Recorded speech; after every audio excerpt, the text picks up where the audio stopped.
Haingur son chuiteach leis a phróiseach seo alfí. Ha budget acam agus mar a chana dahir, bhú bláthach pai. Ha uí bhúrach am an ilreacht na ggéalcha dú, agus mar a chaid daoine a Fuadaichean chud as an dachian. Gúntich an board stúdi joch na bericad a chud mar chuniu, misúring gur a chud mar sin. Ha sin má. As a scóil chúla sé mórim mun na fuatigin na déich látar, ach chorocus imriad na Gaeilge galibh díadach bacon is cíp bliana arás.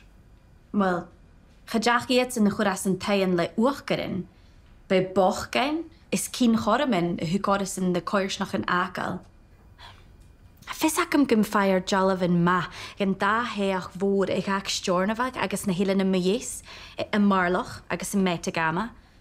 Siad lan gynje, val lan dochis sy'n behe úr. Ha cín al bhíos muinneach man Jane. Chwiriad córis yn dachi agus yn karstjen. Le lan is ag móra nach tílichid gebrach. Chanair siachad gwysiari tiafioch na hachar.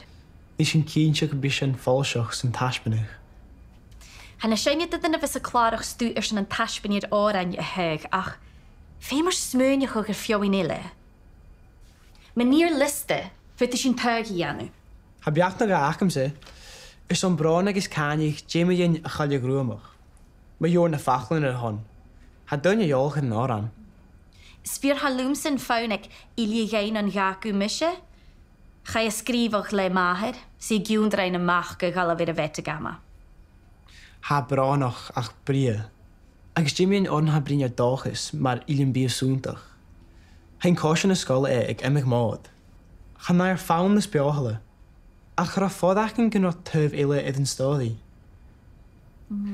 Ilin bí súntach an úl idd a bháide. Fa gal ar dúcha gan dúr it sin beáan. Vir sin an fersin do chóir na clunne maha.